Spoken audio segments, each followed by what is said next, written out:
एक दूरस्थ नगर की दोपहर बड़ी भारी लकड़ी के लट्ठे को काटने में जुटा था। आरी की धार लकड़ी के रेशों में धंसी हुई थी।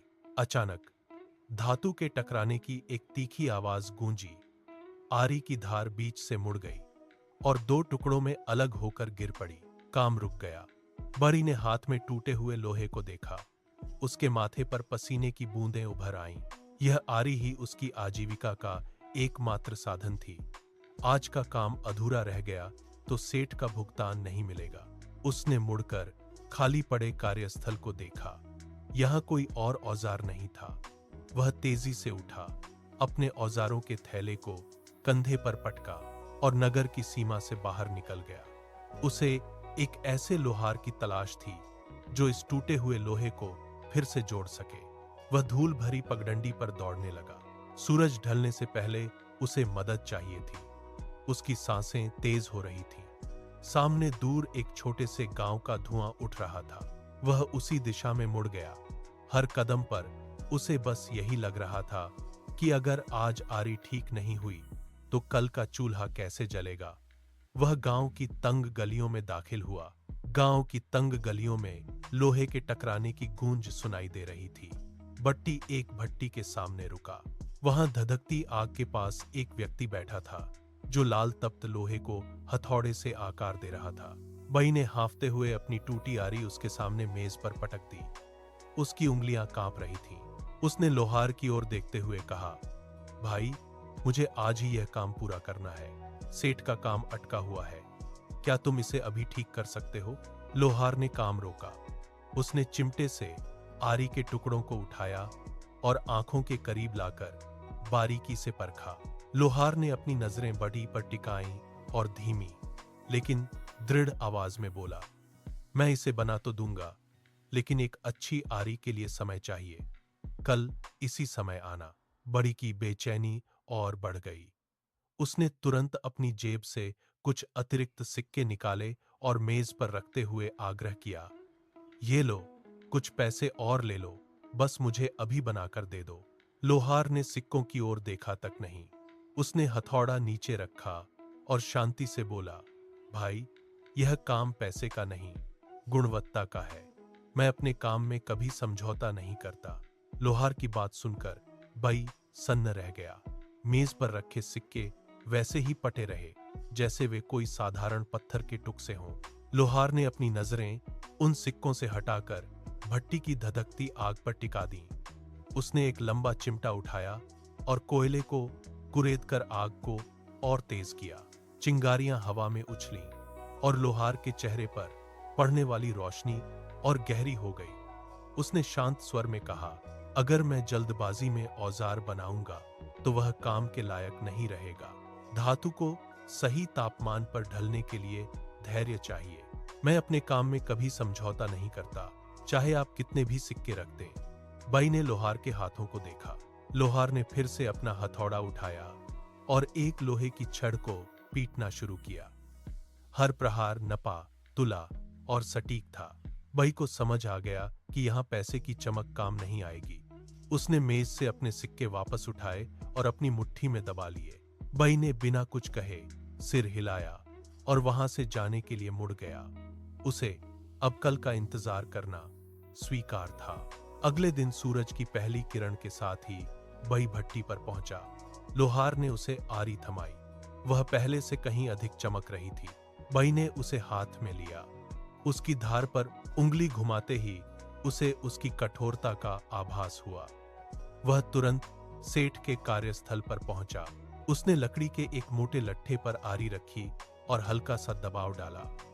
आरी ने बिना किसी रुकावट के लकड़ी को ऐसे दो हिस्सों में चीर दिया जैसे गर्म चाकू मक्खन को काटता है। लकड़ी के बुरादे के ढेर नीचे जमा हो गए। बड़ी की आंखों में आश्चर्य था। उसने फिर से आरी चलाई और हर बार परिणाम वही था, अद्भुत सटीकता और सहजता। सेठ पास ही खड़ा यह सब देख रहा था।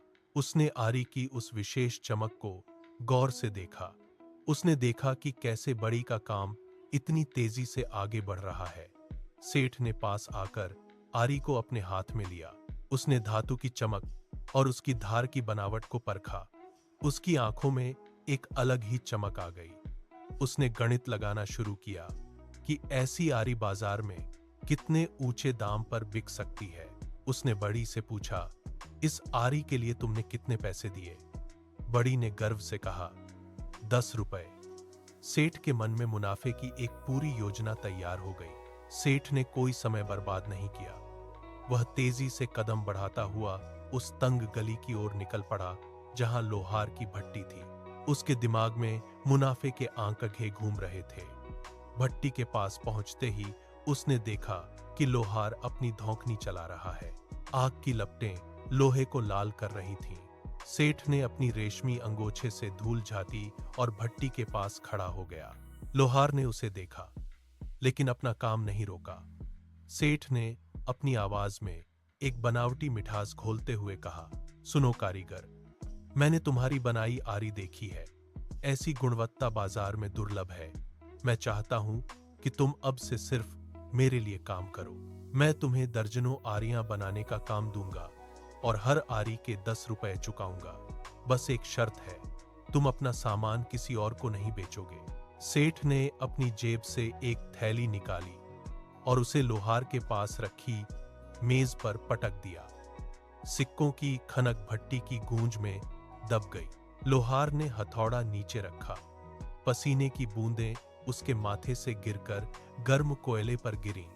वह आग की लपटों को घूरता रहा। सेठ की धड़कनें तेज हो रही थीं। उसने देखा कि लोहार का ध्यान उसकी थैली पर नहीं, बल्कि भट्टी की धधकती आग पर है। सेठ ने अपनी हथेली से मेज पर रखे सिक्कों को फैलाया और उनकी संख्या बढ़ाते हुए बोला, 10 रुपए कम है? ठीक है, 15 रुपए लो। अब तो मान जाओ, यह मौका दोबारा नहीं मिलेगा।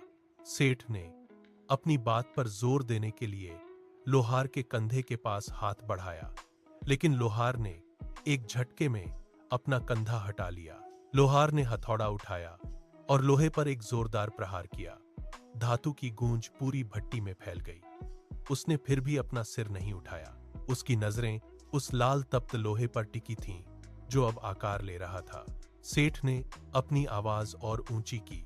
उसकी आंखों में लालच की चमक साफ देखी जा सकती थी। उसने फिर से कहा, 15 रुपए एक आरी के लिए बहुत बड़ी रकम है।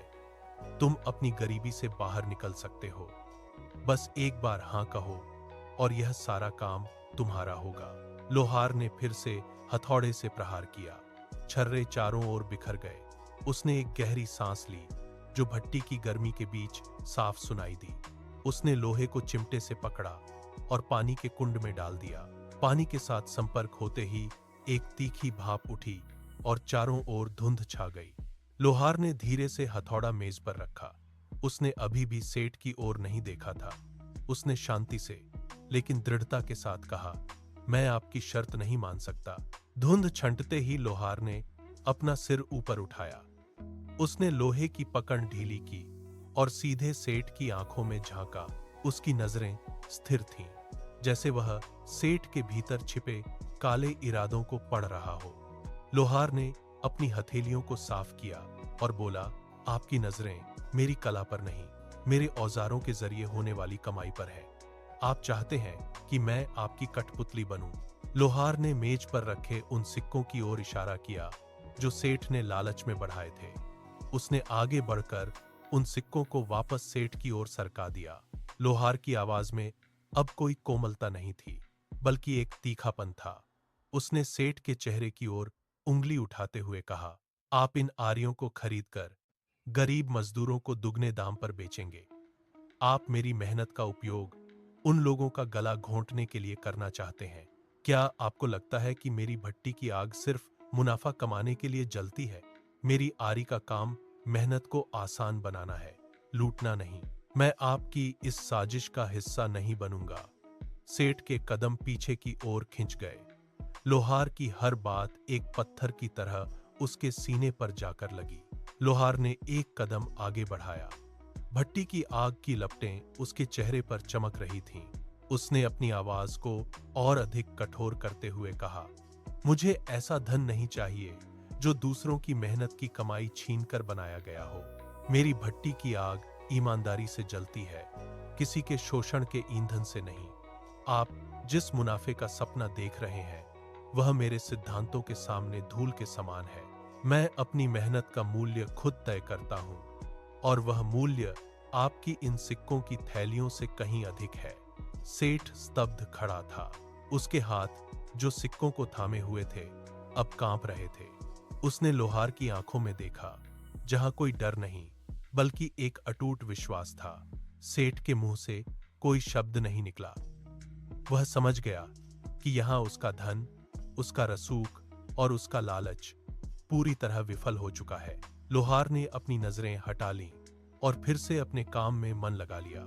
उसने चिमटे से लोहे का एक टुकड़ा उठाया और उसे फिर से आग में डाल दिया। सेठ अपनी जगह पर पत्थर की तरह जम गया था।